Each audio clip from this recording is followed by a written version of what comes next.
Do you see my slides? Yes. Okay. Yes, everything works fine. This is the topic, the argument of my presentation today. As you say, is just an overview of our activities on hybrid Josephson junctions containing ferromagnetic layers, and it was also the occasion to make a sort of trip, along some important physics, which is related to with the ferromagnetism. And I remembered also with Roman, we tried to understand, to investigate some aspect of non-equilibrium superconductivity with fast pan probe experiments using also this type of hybrid systems. And now, in the last years, together with my colleague and friends, Francesco Tafuri, we are trying to develop these new platforms. And I try to give you some the most important, activities we have on this topic, and which is a part of our activities in the quantum technologies based on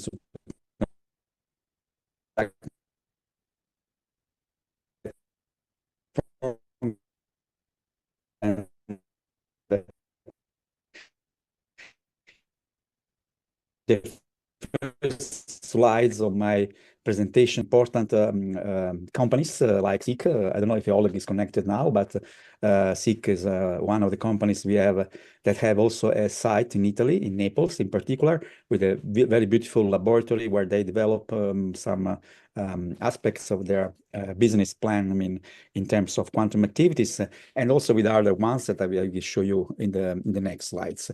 And after that, I will give you just to introduce what is a magnetic Josephson junction.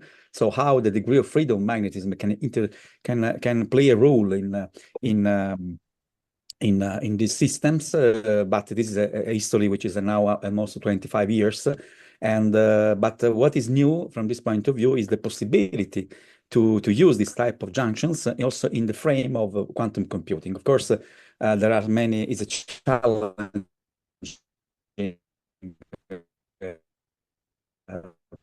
path, but many interesting point of view and are very interesting to be explored, and I hope to give you an ideas of these systems. Of course, we will also give you some results, experimental results in terms of application, measurements, some data analysis related to the proximity rule of the connection of the interplay between ferromagnetism and the superconductivity, and at the end some very brief presentation of what we are doing in these days, today's, and along this road.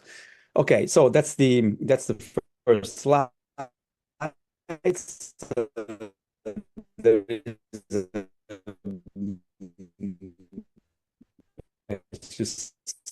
is a very important group of postdoc students, and this is due to the fact that from 2015, yes, and 2016, we worked so much also on the high level formation. So we had the first PhD course in quantum technologies in Italy, in conjunction with the CNR, the National Council of Research, and also with another university in Camerino, and recently also with the Polytechnic of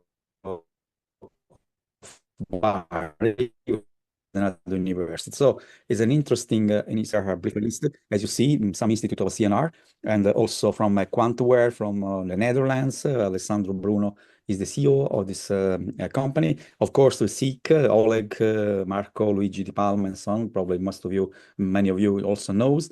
And again, within our university, we are trying also to make some strong collaboration with the theoretical parts. And here I've listed some colleagues, but probably again the list is not complete. But anyway, just to stress the fact that thanks to the quantum technologies and the development of superconducting quantum technologies, we have a lot of interest on these arguments, not only on quantum computing, of course, but also on communication and quantum sensing. And all these efforts have been concluded recently with a national plan for resistance and resilience. So with the NQSTI project, an important investment in terms of money, which is, of course, at the moment is the major source for instrumentation, for infrastructures, and also, of course, from personnel that you see in these slides. Just to give you an idea of what we have done and what we are going to do, of course, in the sort of circular economy in these ecosystems that we are trying to fabrication and nanotechnology. We are going to open in the next month, in February, our nanotechnology center of the University of Naples, which has been equipped with many instruments, both for qubits fabrication and both for, of course, nanotechnologies. Of course, we have a we equipped measurement laboratory for measurements of not only for Josephson Junctions, where we was already an experience, but now for qubits, and recently also for quantum processors. At the moment, we are working together with of Quantumware for a processor with the 24 qubits, and probably we are going to do 40 in the next months, and with the CQC and the collaboration CQC. But I mean, our collaboration, of course, is just a support with SIC, where they, probably they works with the 5 qubits, but they works on a different approach related to possibility to for readout using also superconducting electronics. Recently we are trying also to open to the quantum development of quantum algorithms and their implementation also in the hardware, and of course the parts related to the connection, to the technological transfer, and of course in these circular systems. Just to end with the projects, I mean, where also we have important activities, and my presentation today as sampling this direction, the idea to develop some new concepts of quantum devices, and the idea of that I would like to discuss with you today is one of this that we are now working on. Of course, for these points, of course, there are the possibility to explore in details designing of qubits and qubits out of digital solutions, as I said before. And for example, the components we have the collaboration with CNR, some European groups. We have also possibility to do a tradition in this activities. New qubits as the pheromone that I discussed today, and again, novel type of Josephson junctions, where the basic physics, fundamental physics, also has many important aspects, also related to, for example, to the use of new ITC materials, not only IBCO but other ones. And of course, there is also the activity connected with the developments of single photon detectors. We have now and also collaboration with some also with other Chalmers, and also with Photech for the developments for scientific collaborations in terms of quantum optics experiments and so on. Okay, of course, this is a picture of one of our cryostats, but now at the moment we have 3 ones, and all the other infrastructures for measurements and also for fabrication. Of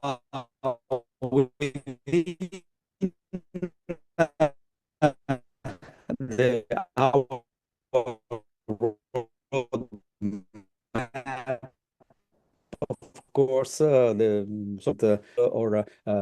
twisted to the materials, standard approach with aluminum technology, and so on. Of course, the idea, of course, is to give some possibilities to give some answers or to some technology solutions for the main problems related to the final access to the final layouts, and so we are able, for example, to with alternative qubits to work on the physical quantum processor, or the idea also to work with the first our parts of our group is working on the possibility to develop algorithms for error mitigation and so on. I mean, I have no time to go in details, but the same also for single photon detectors. Just to conclude our approach, so we have Naples, the first Italian quantum multi-node quantum networks connecting inside the Naples city, and now connecting Naples with Matera, another city here 300 kilometers from here, where there is an important ground station. So we are working toward the the free space communication. So, and according to this, we are working in for SNSPD, working at wavelengths of the order. I mean, with the wavelengths larger than the 1.55 wine telecom and so on.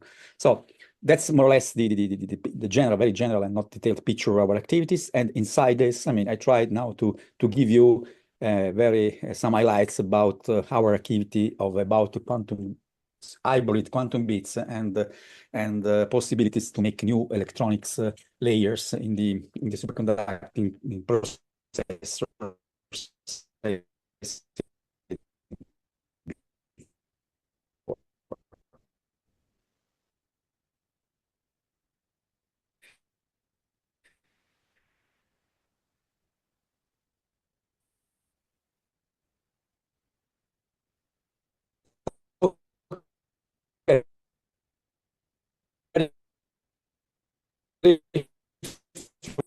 mean, probably, I think the most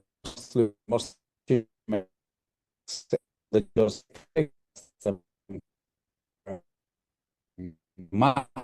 Professor Barone books you see in the Okay, now we see you. Okay, so sorry for the connection, but from home. So I mean, the most important equations that Josephson effect are on the left. So on the first one, say that there is a critical current depending also on the sign of the difference of phase between the two superconductors. And the second one, say, this is interesting because say that when the phase change, the difference of phase change in time, it means that there is a voltage across the junction. So the two equations are the basic equations for understanding many aspects related to Josephson effect and these applications. On the right, you see a very nice IV curves.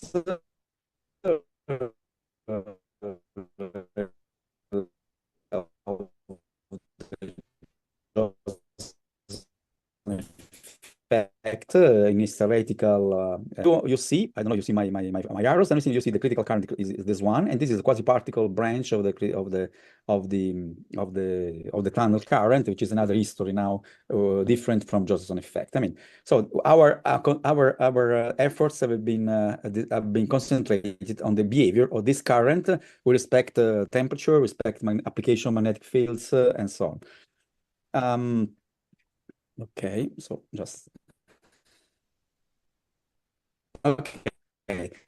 So if we look to the problems in terms of energies, what we can say is that the most important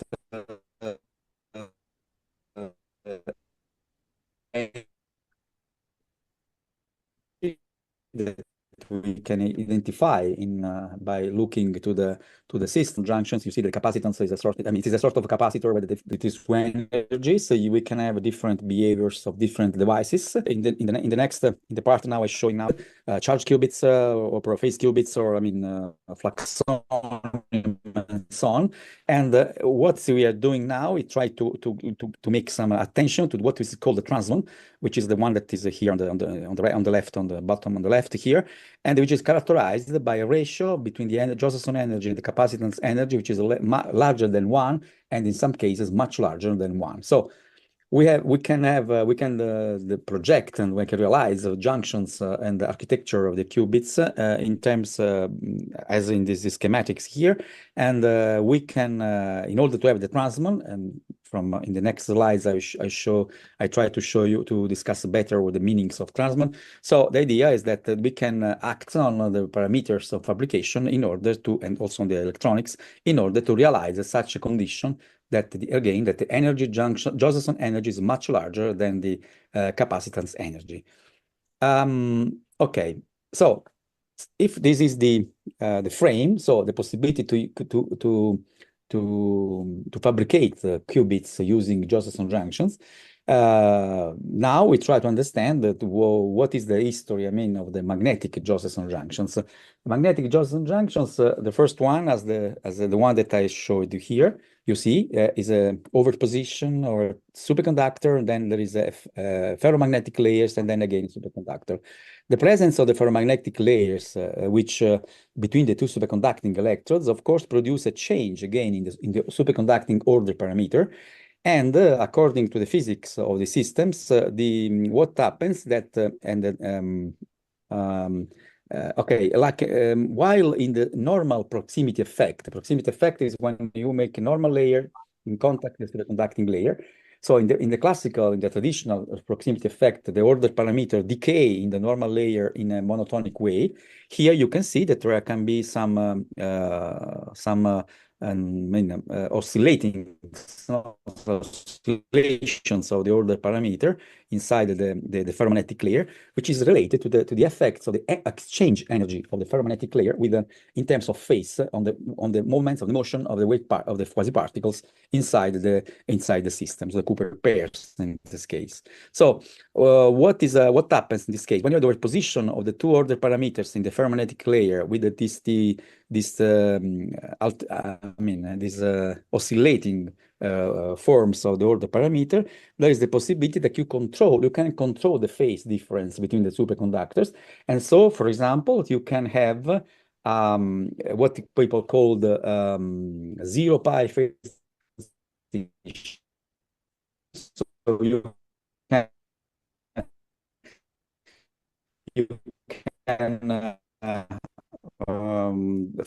can realize to stay in the node of the order parameter in order to have that, in this case, the critical current, the same phase 0, because so it means that the argument, so the difference of phase is at 0.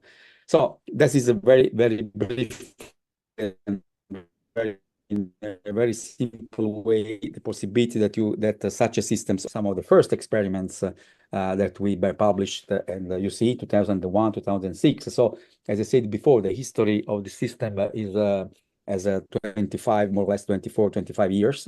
And it's a very nice experiments, this one, because these are they were the first evidence of the possibility to have a pi junction here, you see, in terms of temperature. So in this case, you see that in decreasing the temperature, you have a maximum here, and then a node here of the critical current. And again, so in this temperature, this is the difference of phases pi. But much more interesting what happens in the other experiments here, in which were used the different materials as ferromagnetic systems like cobaltum, permalloy, and nickel. And you can see that, of course, the red lines are the fitting curves, but you can see very clear the presence of some nodes inside the systems are inside the Josephson current behavior. In this case, I see a run, and it as a function of the thickness of the ferromagnetic layer. So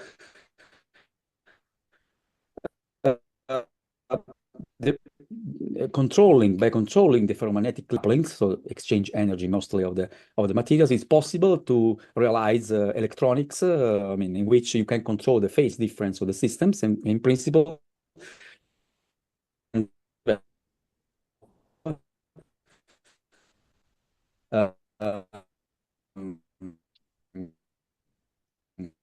Gianpero, maybe I would turn off your camera, or you may turn off your camera. Maybe that will provide better transmission.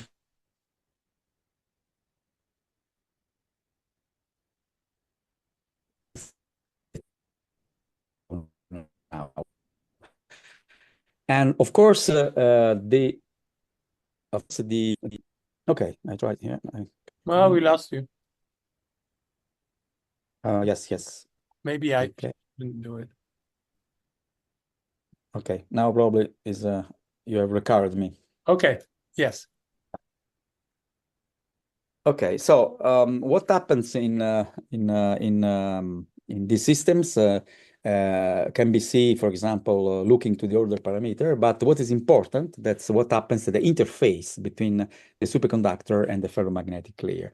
And why? What means this? That what happens, that it can happen that by controlling the interface, not only by using the reference, but also by using additional materials, like normal layers and so on. You can control also the rotation or the couplings of the electrons between the spins of the electrons between the s layers and f layers. And this is very interesting because, for example, if you I don't know if you see now the schematics of the pictures of the device here, you can see here there is the interface. What is the magnetic non-collinearity layers here? The space in magenta is a combination of ruthenium, copper, and other materials here. So in this case, what can, according to this combination of magnetic materials and normal materials, and according also to the physics of magnetism at the interfaces, what is possible to do is it possible to have a behavior of the IC-run product like the one in the picture here with F prime. So you see that the order parameter we can see is very long. So the superconductivity persists also for thickness of the, in this case of cobaltum layers, very long, or much longer than the case where the cobaltum layers is not present. So this is the classical way how physicists say that we have a spin-triplet superconductivity. So the possibility that the magnetic range, I mean the magnetic order is a long range. So in this case, the superconducting order parameter still persists also at lengths much larger. And this is one of also the points where people also is interested in developing such a systems in order to give the possibility to enlarge the thickness and not works also with very few nanometers of materials like in many devices. Okay, so I said before, this type of magnetic Josephson junctions, as in these 24 years of history, are important for superconducting spintronics. There are many devices that have been proposed and also developed, superconducting also in some case digital electronics or phase shifter and so on. So the approach, the investigation of these systems for electronics have been explored in these years, sometimes with success, sometimes not, but the physics still remain very, very interesting. And now the question that we have tried to answer is that to say, is possible to imagine a future, I mean, of some possibilities also for these magnetic Josephson junctions in quantum computing, since the platforms using superconducting electronics is mostly based on Josephson junctions and flux control of the systems. And so my presentation tried to make some answer also to these questions. The possibility to use superconducting hybrid junctions or hybrid systems for quantum qubits is not new.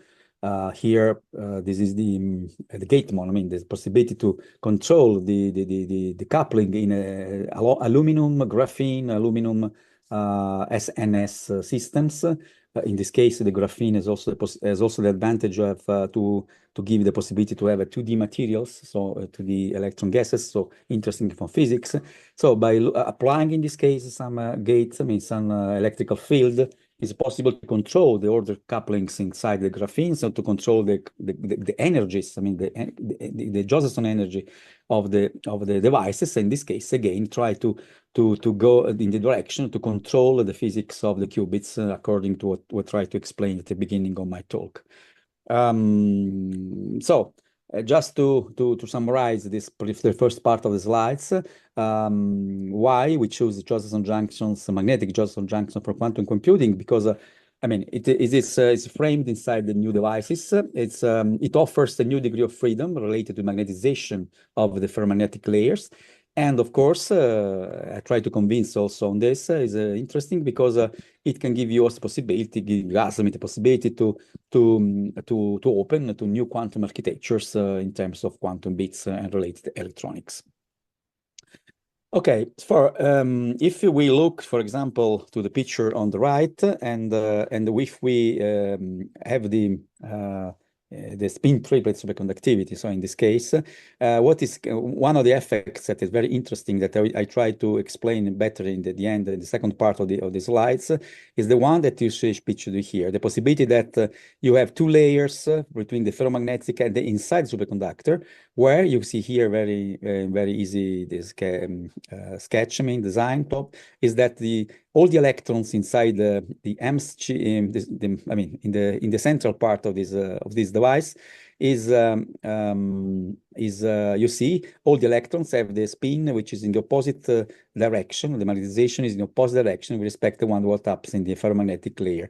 The possibility that electrons, two electrons between the two layers form a Cooper pair is preserved, but the presence of this magnetization, which is opposite to the one that in the ferromagnetic layer, of course, can open the possibilities to new physics, to new aspects of the proximity effect.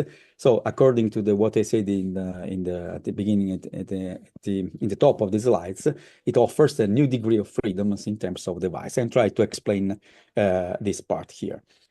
Okay, on the slides, I think I can show you the final picture of the slides. Probably this one is also new. Again, the superconducting junction, Josephson junction, is the one that we already discussed. So the two equations that you reported here.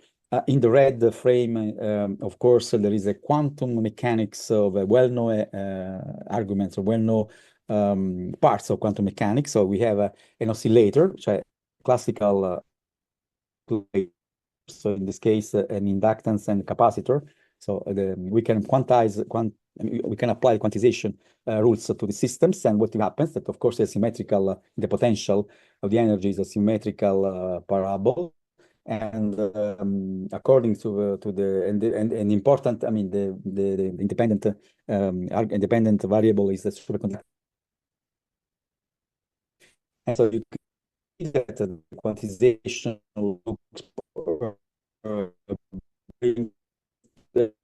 leads to these levels are equally spaced. So that is a classical quantum harmonic oscillator. That's in principle, of course, is not the best way to realize the quantum bits, because what we need, for example, is what is important to have, for example, an asymmetry, some nonlinearities, because the difference in energy between the ground state and the first level and the other ones from the first, the second, so is important when you want to be sure that for example, by applying some fixed microwave systems in order to control the states from the ground states to the first one, of course, we want to use a fixed frequency. And so in this case, if the system is resonating in the picture of the H omega 0 1, of course, the other possibilities are much less probability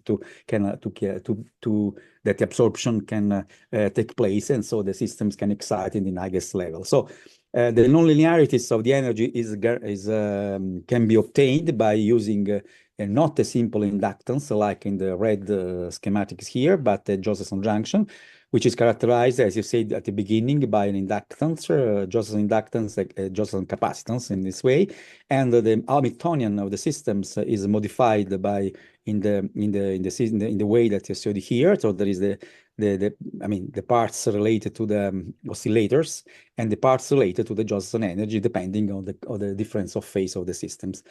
So according to these systems, it's possible to realize, to understand, to investigate the ground state, the first one, and also, for example, the energies of the systems. And when we are in that limit that I explained at the beginning, so that the Josephson energy is much larger than the capacitance energy, so the one that I sketch here in the green frame here. So in this case, you can see that the difference in energy and from the first ground states and the first level is well defined and is proportional to the square root of the ratio of the products multiplied by 8. But what is interesting and important that you can see that the levels in the energy levels depending on the number ng of the systems here, or the number of electrons, is completely flat. I mean, there is no any ripples like in the previous case or in the charge qubits in the first slides here. So this means this is a way to very similar to what happens when we study spectroscopy of atoms. No, so I mean, in this case we have that the first level or the excited levels of the atoms are fixed energy, and there is no any dependence no, of where in the bands you are in terms of energy itself. So in fact, one of this regime of the transmor regime is what people working in this, I mean, IBM, SIC, Riget, and so on, called like artificial atoms. And many very nice experiments have been done in the last years trying to apply to superconduct to solid state systems like superconducting qubits the possibility to realize, I mean, in artificial way, what we have been called or what being studied, investigated in terms of atoms, like in normal spectroscopic experiments or physics. Okay, of course, if you define the first state, the ground state, the first level, you can define the combination, you can define the main all the operations that in the qubits, you know, that you can realize, excitation, the mid rotation, and so on, and all this operation, of course, have been realized and been studied, investigated in these systems. Of course, also here not realized, I mean, reported here the possibility also to entangle the various qubits, what happens in normal architectures of qubits. And the plots on the, of course, one of the important point is related to the time, to the lifetime, where all the operations on qubits, you know, like the ones that I showed before, can be possible without, I mean, any loss of coherence. And the loss of coherence, and this time is, of course, has been from 2000 and now. The plot probably has not been upgraded, but I mean, you see that there is an increase, which is a linear increase on a log scale probably here. So I mean, you see that up to now we are in the working the order of milliseconds coherence time in some of the configuration you see here. And by using, for example, the Gatemon, the configuration I showed before, the times are a little bit shorter, I mean, lower than the 1 or 2 ordinal magnitudes. But again, of course, there are so many research to be done in this type of systems, probably in order to be included. So the idea is to increase these times of coherence, and of course to make this one is the choice of the configuration is important, because it's important the possibility to mitigate the noise sources, which are related in many cases to materials that you are using in fabrication systems, and also to some design of the systems of the qubits, which are here showing from the flux, transmons, and so on. So that's is important. I mean, it's one important point of the research on this way is just to increase this time, and of course to try to increase the possibilities to connect the systems in that time in order to have the largest operations possible, quantum operation in acting here. Oh, sorry.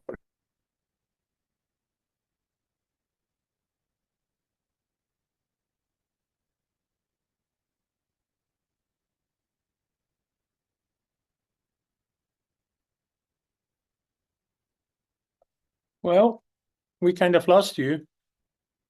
We see the screen, but we don't hear you. Okay, there's a modulate. Sorry? Okay, now it's the new screen. The possibility to use an external static external field to change the flux in order to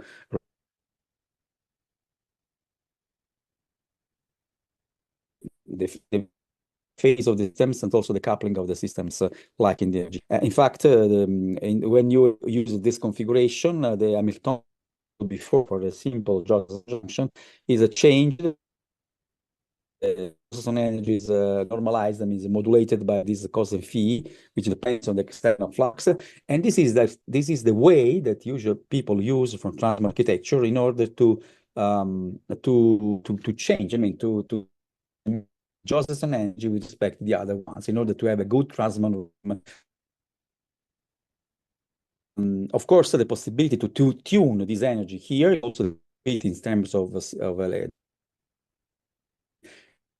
the frequencies of the resonance frequencies of the so not only you can stabilize the energy levels, but also you can also have a degree of freedom in order to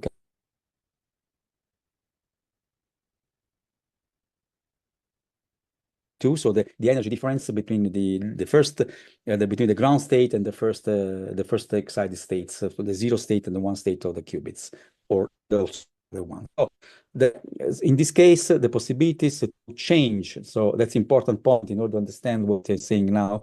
In order to systems here, we use this squid architecture, and by applying a proper flux to the systems, we try to stabilize the energies and also to find the better operation, conditions for operating.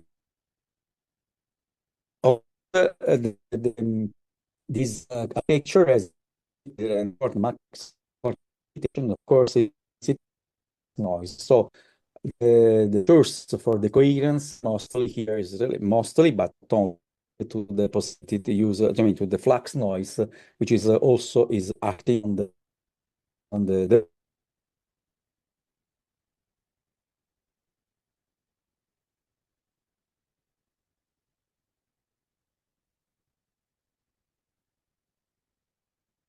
Well, we lost you again.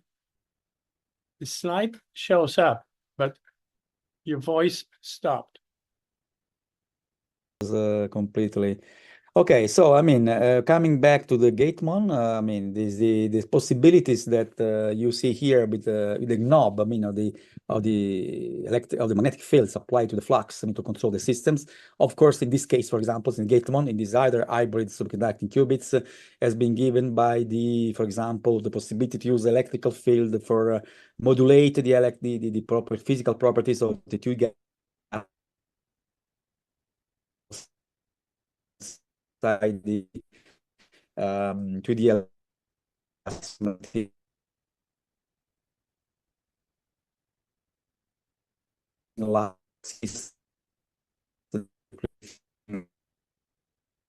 are connecting to aluminum. So even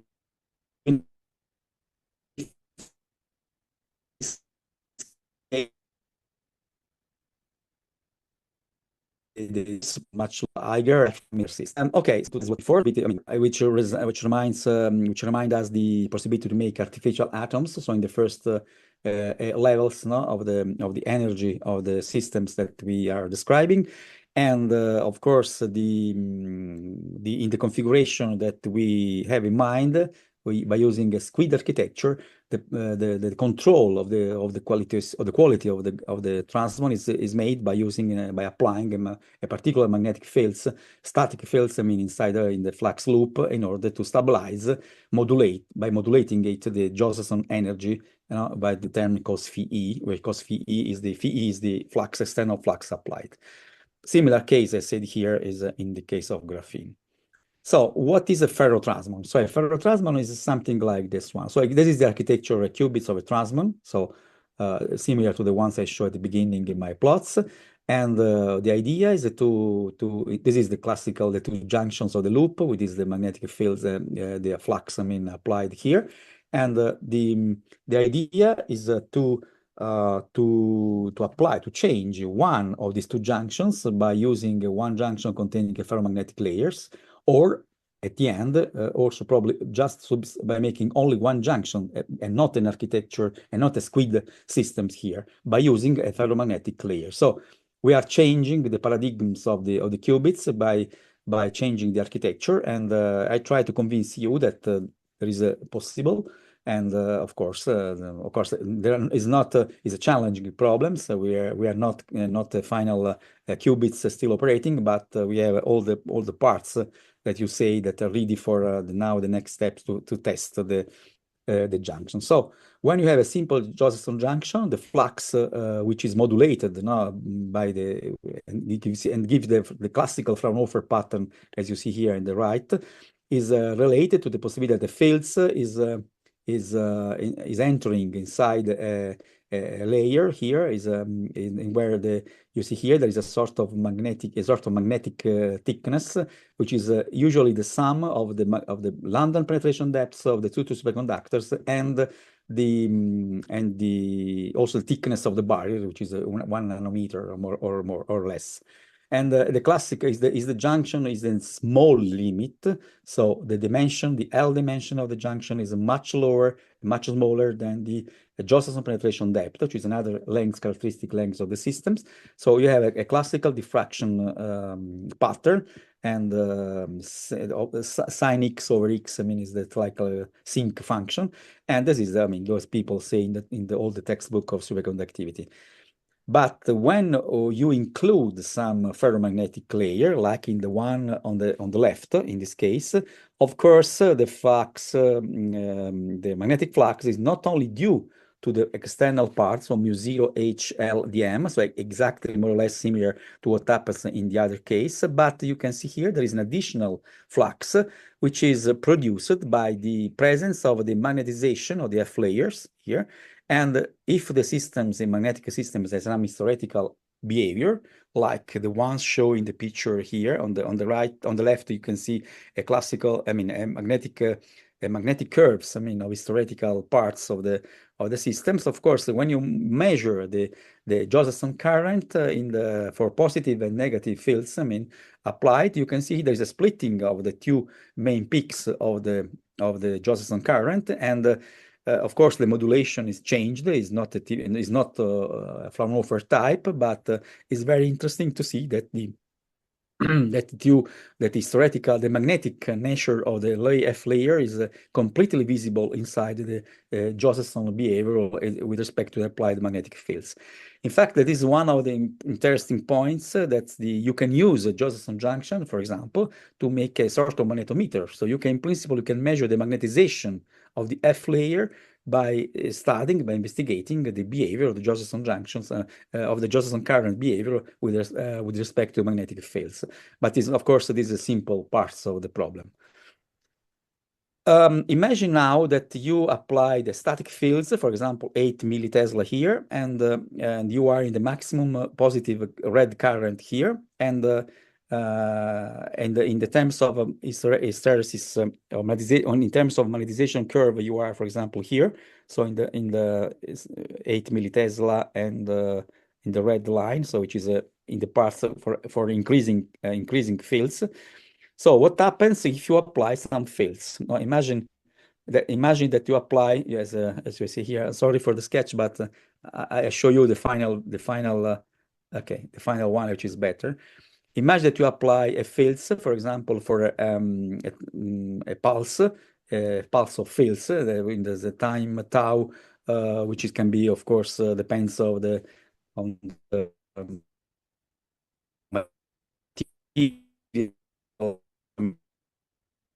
magnetization of the systems.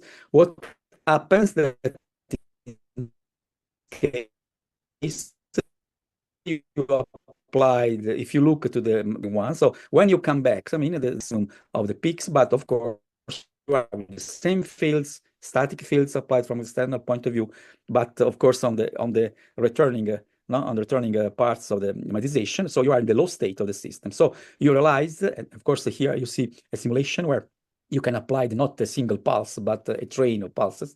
And so you can have the switching, a continuous switching between the low and high state in terms of currents. And this is interesting because, of course, it is one of the important points, for example, to make memories.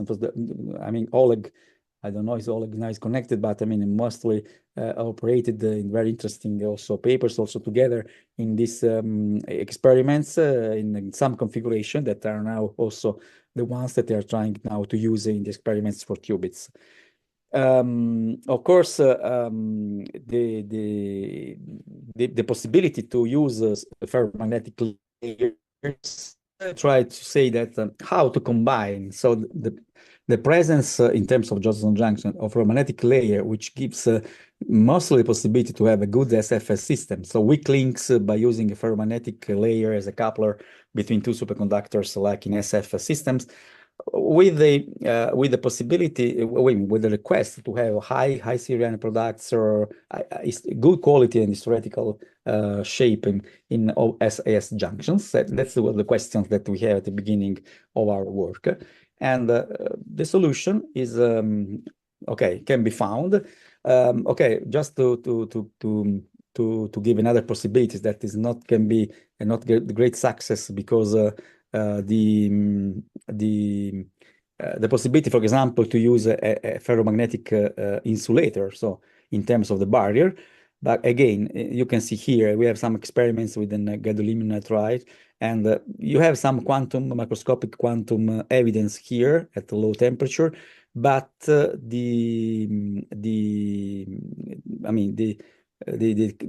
behavior of the behavior of the junction, the quality of the junctions were not so high for to have a good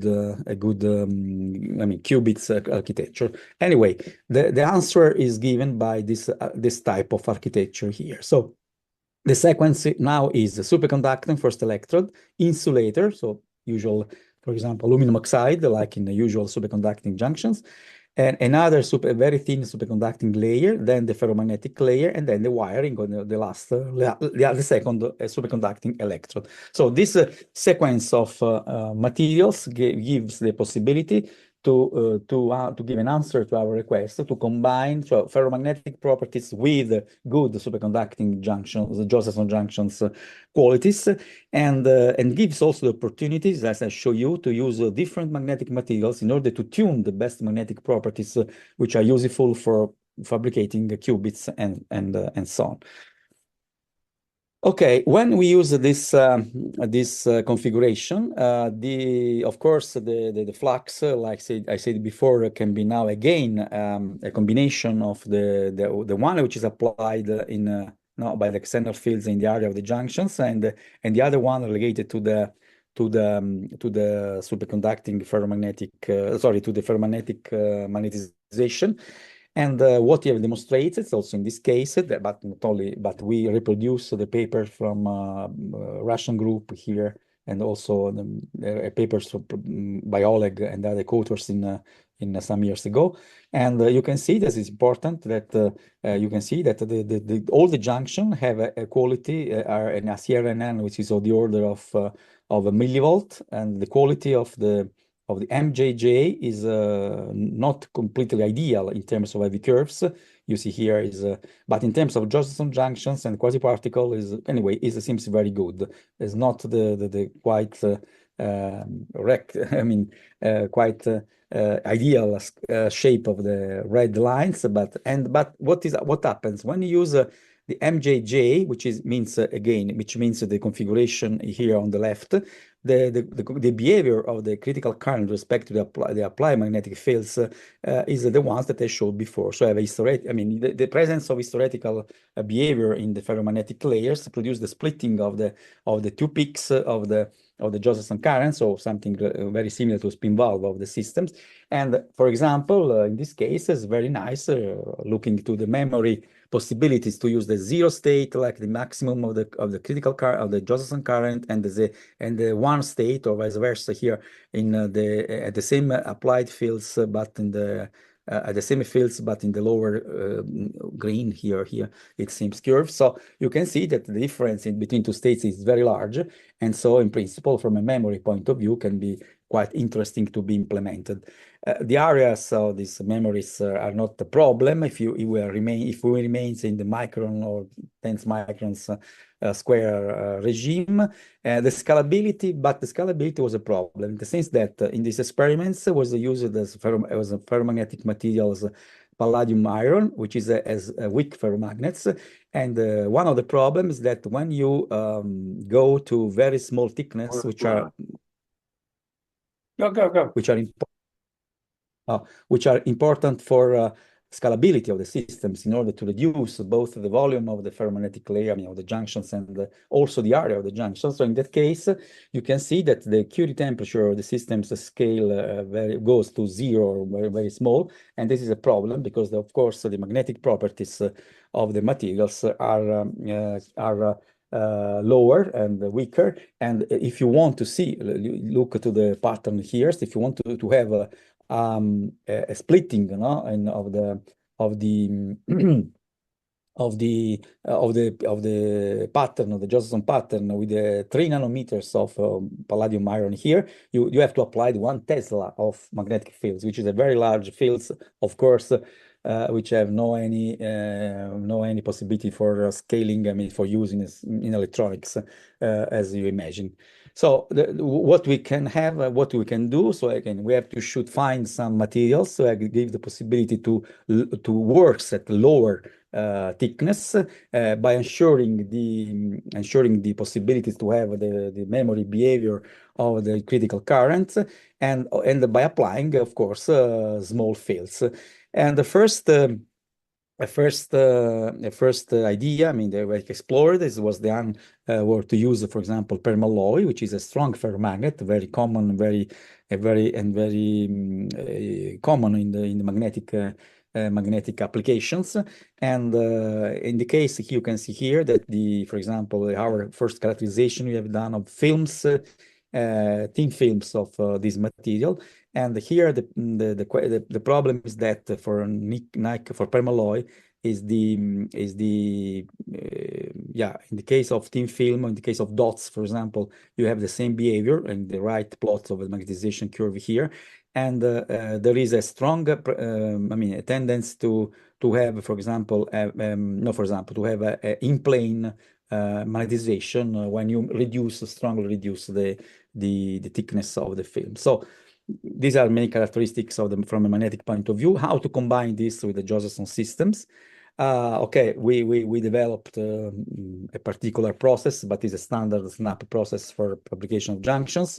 So we start from 3-layer, so tri-layer of niobium, aluminum oxide, niobium, and then, of course, by select anodization and further isolation of the top electrode of the junction, of course, we make an etching of the surface of the niobium, of the top niobium, small niobium here.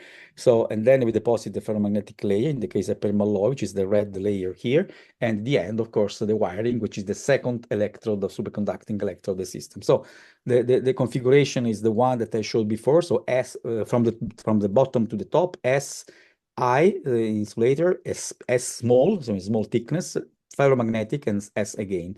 So in this case, of course, the IV curves can be measured, the pattern can be measured, and so on. We test for this configuration 2 thickness of niobium, one of 10 nanometers, so close to the coherence length that we expect for the niobium, polycrystalline niobium of our fabrication systems, and another one of the order of 30 nanometers. So, I mean, we expect something related to something like three times the coherence length of our niobium, and we use in both cases 3 nanometers of permalloy. So we are, in the case of palladium iron, we are in the limit of that material, and also in this case we have to use remember Tesla in order to have the splitting. And here again, in fact, in this case, of course, the fields are much lower. If you look to the problems from a theoretical point of view, now there is in this reference here you can find the arguments that I'm trying to express now here. So in the first junction, that one with the niobium 10 nanometers, we are more or less according to this plot, we are more or less in this point of the red point that you see here, which corresponds to, okay, here to the thickness of the small superconducting layer, which is of the order of, lower than the coherence length of the niobium. Or in our case, in 10 nanometers, so probably we are close to this one. I mean, you see here more or less the same plots. And so this is what happens here. And the behavior in this point for this configuration here is more or less expected by SINFS. So the thickness of the small superconducting layer is so thin that the ferromagnetic layer destroys superconductivity, because the closing the fleets not related to magnetization produce a sort of destruction of the superconductivity inside a very small superconducting layer. And in this case, you have, of course, I mean, probably have yeah, you can see here, we measured for this same, so the junction, the ICRNA product, and we found that the CRNA product is very small, so typical SF, no, SNS junction. And of course, the relaxation in temperature is typical of a superconducting decay, no, arriving to a temperature, critical temperature, the order of 5, 6, which is the critical temperature of this niobium used in these experiments. But if we increase the niobium thickness, or the small niobium thickness, the one of the S small here in the layout of the junction on the top left here. So in this case, we are now in the situation here of the yellow dots here. So it corresponds to a thickness of more or less 3 times the coherence length of this niobium. So in this case, what happens, you can see here, like here, the ICRNA product becomes 1.5 millielectron volts, so a typical SIS junction.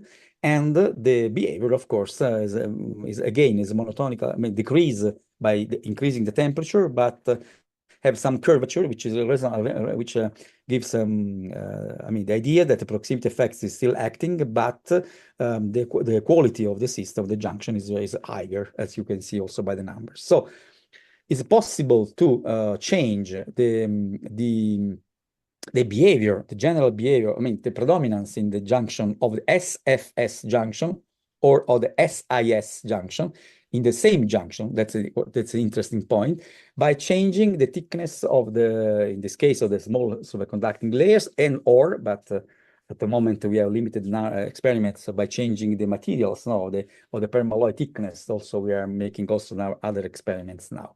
So at the end of this slides, we can see that we can look to this junction SISFS. I mean, it depends on the condition that I tried to explain before, but by looking at by a series of 2 junctions, SIS and an SFS systems. So we have 2 junctions with different critical currents, densities, different behavior in terms of Josephson current with respect to the respective, electrodes. And the series is important because we can make predominant the behavior of one or the others. In particular, we can make a predominant behavior of SIS junction, which we want for qubits, but we can use in the same junction with the good qualities of SIS junctions, they use the presence of the magnetic degree of freedom related to the possibility to use the parts related to ferromagnetic layers. That's the general philosophy of what I try to explain now. And these are, they show here some IV curves. So you can see they're very low dissipation, also low temperature, very nice, interesting IV curves. And at 4.2 K for 30 nanometers of niobium, we observe also the splitting of the Josephson current. And you can see, it's interesting that you can see now that the fields that we need for the splitting of the order of few millitesla. So no Tesla like the ones that you saw, I say now, but a few very smaller fields applied in order to control the behavior of the systems. Of course, the difference, you can see here that if you look to what happens at no applied fields, so 0 fields here, there is a difference between the red lines and then black lines here. So that is the difference in critical current, and the same as without any external fields. And in principle, for memories, for example, or for controlling the Josephson energy, you can use some pulse for external pulse of fields in order to bring, to lead the system from this point to this point or vice versa. And you can see here that the fields, that the amplitude of the pulse fields that you can apply is of the order of 20, 30 millitesla, and the variation of the currents can be of the order of the one that you showed before, you showed here, 0.2, 0.4%, of course, so very, very small in these experiments. So good, but not the best one probably, but good memory elements which are compatible with the standard superconducting circuits, because the ICRNA is of the order of 1.5 millielectron volt. So it seems a good results. But now we have to see what happens when we go in the cryogenic coprocessors, not for scalable quantum computers. And here the situation is strange because you can see here now that that if we reduce the temperature, so you can see in these experiments what happens at 6K, 5K, 4.2K, so similar to the one that I showed before. But when we decrease the temperature, so we go a temperature lower than 4K, so 4K, 3K, and up down to 10 millikelvin. So the pattern that we observe, the Josephson pattern, is like the ones that show in the inset in the top right of the slides. So it is a clear prevalence, unique behavior, like one SIS junction. So we have a good magnetic behavior at higher temperatures, but the lower temperature, the system could behavior like there is no evidence of magnetic presence. I mean, in this, and this is strange because from 6K to, for example, 10 milli-K, the magnetic properties of the materials should be saturated. I mean, we not expect any change in the magnetic properties because the Curie temperature is larger in this material. And yes, the answer of this is can be found from a theoretical point of view. Here I reported one of the papers where it can be, of course, considered in the what happens again the interface. I mean, this is the same slides I used at the beginning. So if we imagine that we have the possibility, not the possibility, the formation of the magnetic layers inside the superconductor, but with a magnetization opposite to the one on the ferromagnetic layer. So is a real interface problems here, real interface effect. In this case, again, you have a possibility to have the formation of Cooper pairs, but the presence here, you have the proximity effect, yes, because you have the effect of F on S, but there is an inverse proximity effect on this distance of this layer of the order of coherence length in superconductor. Inverse means that you create a magnetization from a magnetic point of view, which is opposite to the ferromagnetic ones that you can control by some external fields or by magnetization before the experiments. Of course, this coherence length is of the order of 10, between 10 and 100 nanometers, but it depends on material, and the conditions of the materials and so on. If you will look to the same aspects from the order parameter behavior, you can see something like the one I show now. So you can see the F layer. So it's in the middle part, it produces the change in slope of the order parameter, and this order parameter can go down to 0, for example, because it can be modeled by this parameter, but this ratio, between the magnetization of the superconducting states and magnetization of the layer. And this theory here, you can find the flux here now.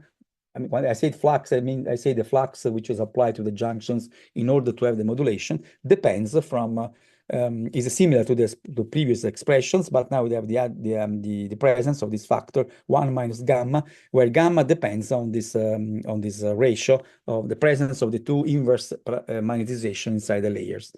And if you can look to the same always the same description, you can see that a particular a low temperature, so T over Tc equal in this case 0.1, the factor gamma, you can see at very low temperature is a sort of delta function. So the order parameter is the gamma is more or less 1, right? It's always 1, except in some points, in the case pi or 3 pi and so on, where it has exactly value, it goes to the value 0. So realize the pi junction like in the beginning of the system. If you increase the temperature, that's interesting.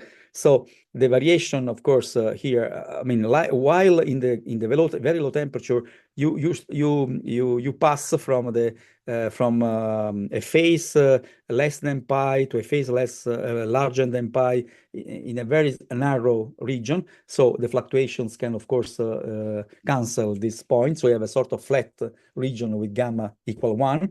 But if you increase the temperature, so 0.5 or 0.9 of Tc, you can see that the minimum is y, is a spread of the minimum is larger.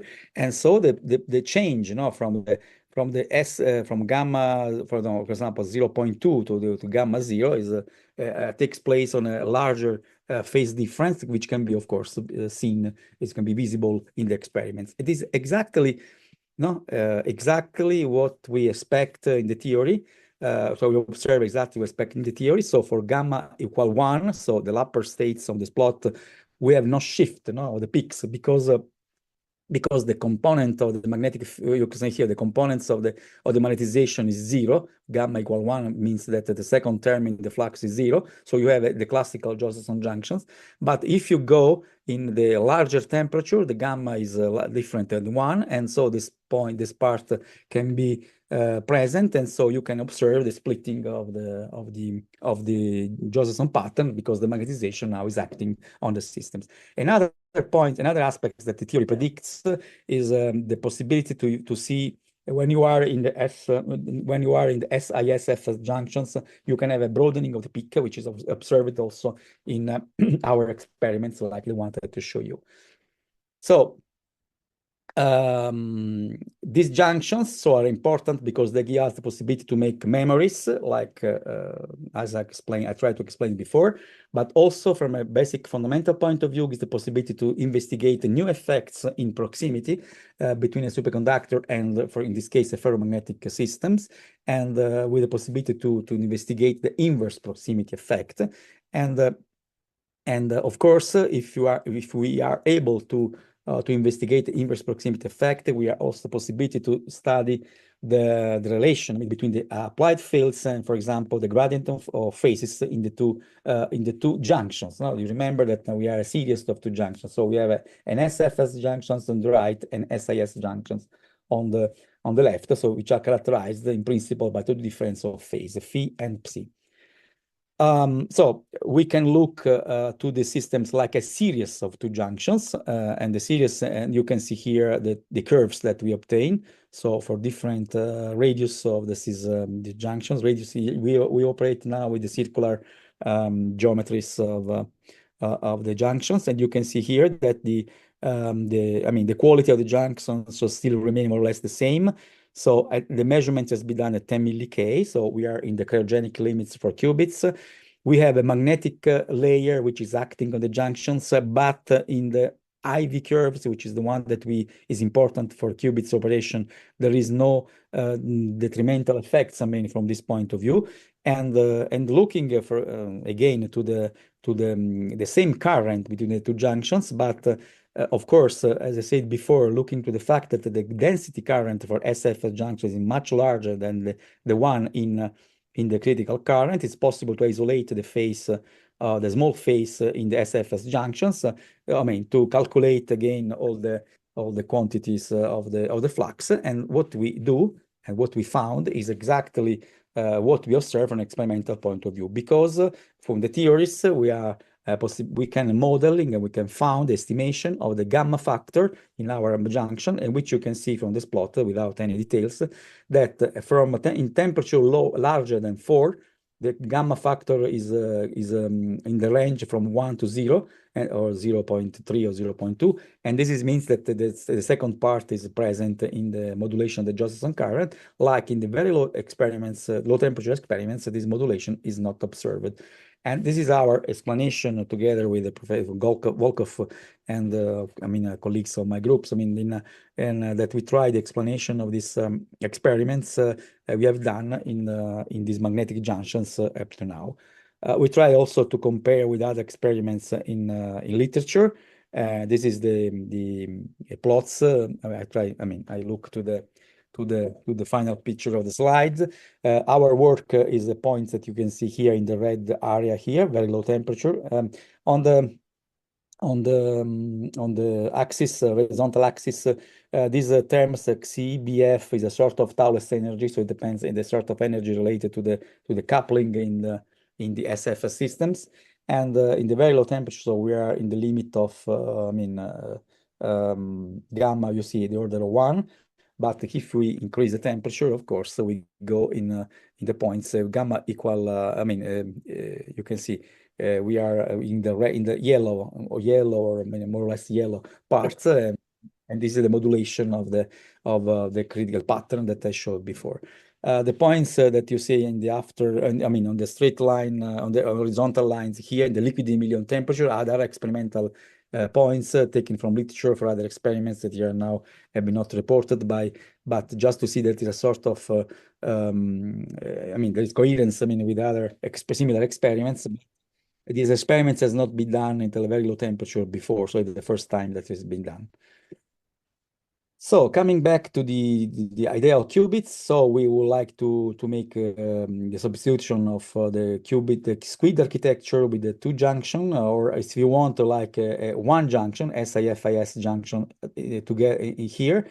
This junction is the combination, series combination of two systems, and not in here in the loop, but we can look it according to our previous discussions in our experiments. And what we would like to do to have is that at very low temperature, we would like to have some splitting of the critical current, like the one more or less showing the small plots I showed here. And this is the last point that we want to solve, because in the last experiment I showed, we don't observe splitting at very low temperature. And now, of course, I try to convince that this is possible to do. We opened another parts of our experiments. We move from niobium to aluminum junctions. Here there are again the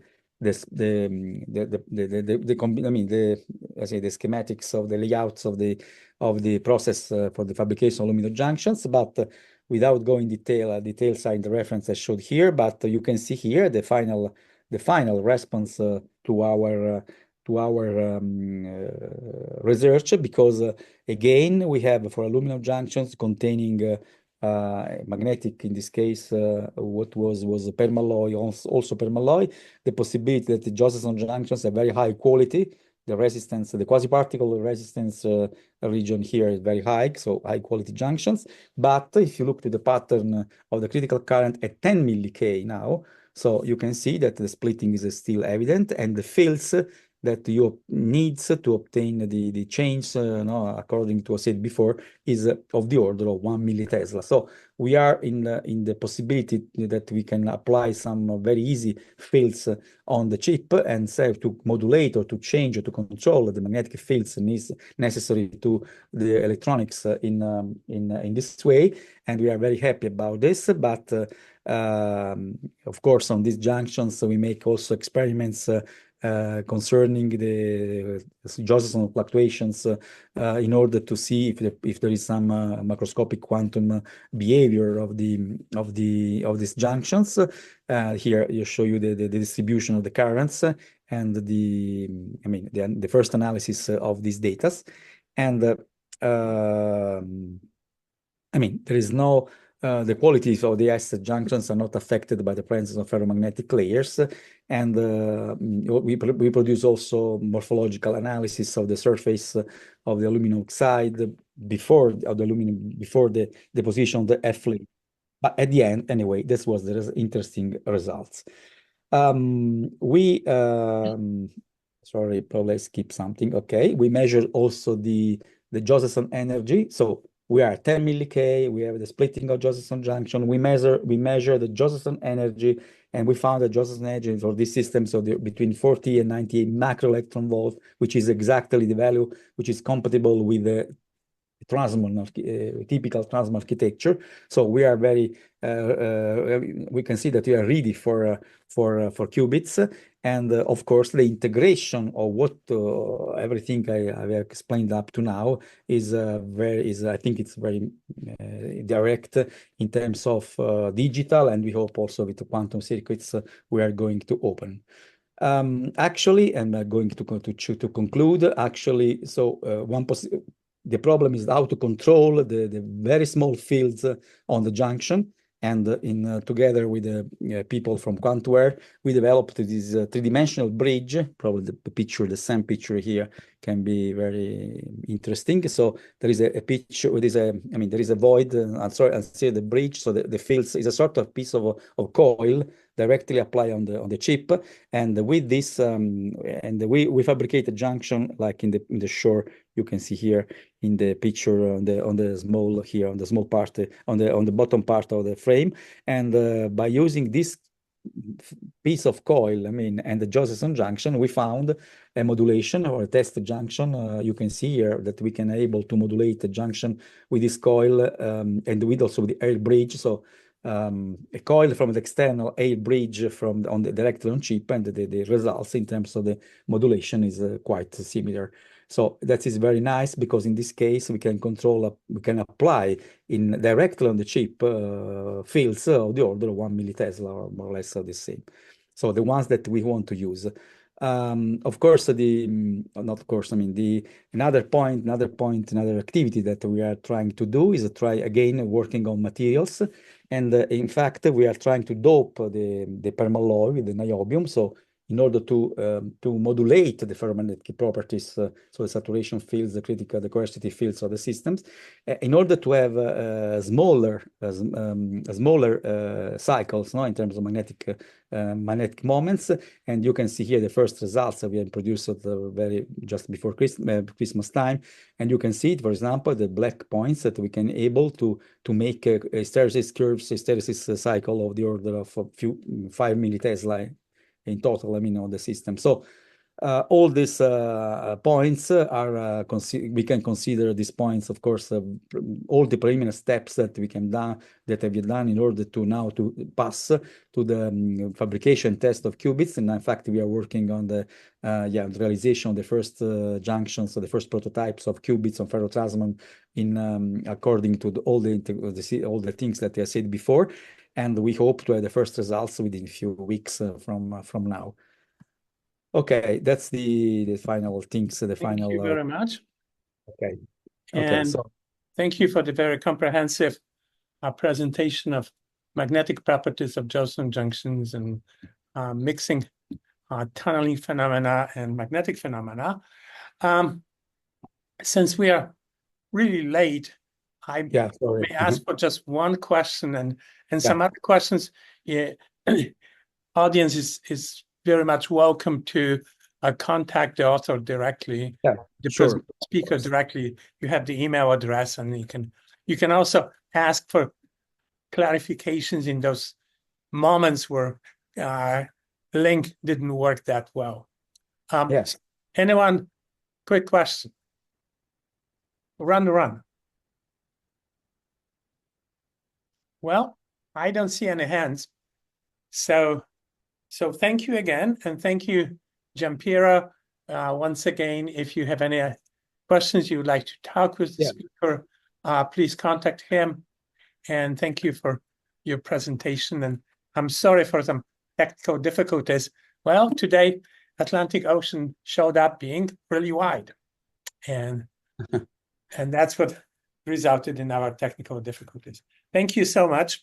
And yes, thank you. And okay, I mean, I'm completely available for any things here, and also suggestions. Of course, you can see the very challenging points. I mean, research, but we have a lot of passion in this due to our histories, and also the possibility to move to new platforms by using this magnetic degree of freedom. Okay, well, thank you again. Bye.